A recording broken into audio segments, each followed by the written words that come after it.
I love trees and nature and wildlife, and I've had a wildlife garden for a very long time. It's really important to me to do all that I can to create a wildlife habitat here in my garden. And today I've got a bit of a fiddly job on. There are some baby trees, silver birch trees called suckers, growing in my front drive. I call them miracle trees because basically the parent tree, the silver birch, at the end of my drive had got very big and needed to be cut down, even though I wasn't keen on it happening. The miracle is that happened in 2021. And this tree, or it looks like actually three trees, have grown from its roots, which still live on. The roots are still alive, bless them. Silver birch trees often produce suckers, sprouts, at the base or from their roots, when stressed or after being cut down, as a survival mechanism. So this tree has such a strong will to live, and that is why I want to help it so much. The miracle is that happened in 2021, and this tree, or it looks like actually three trees, have grown from its roots. And here we go. Here we are. This is the tree. There's Pepper. Come to say hello. So yeah, I call this a miracle tree because it's grown from the roots of the original tree when I never thought that would happen. Apparently it's called a sucker. And this can happen with silver birches. So the job today, the task, is to dig up the tree, replant it somewhere else, and friends are going to come and help me. Hopefully, one, two. We'll see who turns up, and we're going to give this tree new life. And what this symbolises to me is hope, because there is always hope, no matter how bleak things look. New life can form, new life can come back. And I think during these turbulent times, it's something we all need to remember. So here we are. Beautiful tree. There's Pepper. Hello, Peps. Come and help. This is the tree. The best time to dig up a tree, sapling, sucker, as they call this, is early spring. So it is a bit of a cold day, but as you can see, the tree is already budding up.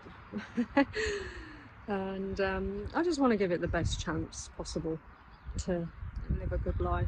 So I'm going to start moving everything now from the base of the tree and start preparing it for its journey. So tree, I'm going to talk to the tree, tell it what's happening. We're going to move you. Big day, we're going to move you. Yeah, miracle tree from 2021, now 2026. And it's just grown from the roots. From the roots of the cut down tree. It's quite, it really is a miracle. I've removed the gravel, cut the membrane back, and I'm cutting the roots, trying to provide as much root as possible. There's one main tree with quite a large root ball, and the other two suckers with a lot less roots, but hopefully enough for them to grow. Just cutting the membrane back and very, very gently just removing the tree. Pepper loves getting involved in gardening jobs, and I've moved about 6 worms as well. So I'm just gently moving all the gravel by the roots, and as I actually move the gravel, he's separating out into 3. So I did wonder, because there are 3 small trunks, but they have actually separated.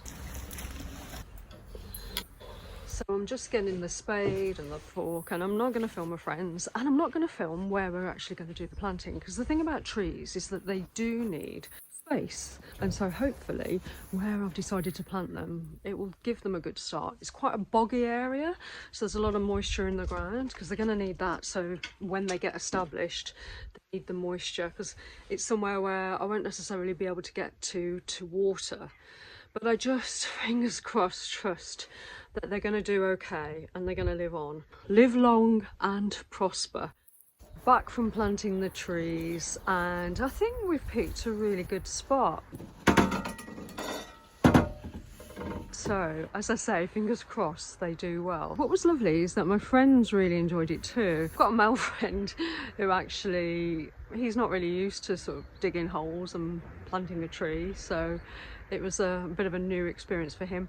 I've done it a few times in the past. There were a couple more sucklings I dug up from my drive and planted, one in a friend's field and another in a secret location that I do go and visit, and that one's been doing okay. The thing about tree planting and being able to put something back in nature is that it is a sign of hope when you're giving something that otherwise a lot of people would just probably cut down and just kill it off. You're trying to find it the right home, you're trying to give it a new start. What it's made me reflect on is how we all need to do that, no matter what challenges we get in life. Every day we all have challenges, so much can happen in a day, and yeah, there's a lot of unexpected things that happen, and it's always making the best out of a situation. And even though it may not be a good situation, or what I call a challenge, when we do get those things that trigger us or are really difficult to deal with, sometimes we need to just step back, reflect and think, how can I make the best out of this situation? How can I improve it? And yeah, how can I have hope? Because we always need to keep hope. And so, yeah, my miracle tree really does give me hope. It's a sign of hope, and hopefully you'll see it as a sign of hope as well. And I'd really like to know in the comments if you've ever planted a tree. Maybe have you ever done a bit of guerrilla planting? And if you have, what does that mean for you? How do you feel? What does it symbolize for you? Is it something that you see as a sign of hope? Hopefully, I mean, we can learn so much from nature, and it is just so rewarding and grounding to be in nature. So if you are having a tough time, get out in nature, have a walk, just have a look around. And yeah, when you walk past a tree, sometimes think to yourself, I wonder who planted that. Was it a bird? Was it a human? How did it come to be? Trees are quite remarkable and resilient, and we all have to have that resilience these days. So wishing you well, and thank you for watching. And yeah, it'd be great if you can like and subscribe, share this video, and join me on this journey of discovering nature and resilience through these interesting times we're living through. Take care, lots of love. Bye for now.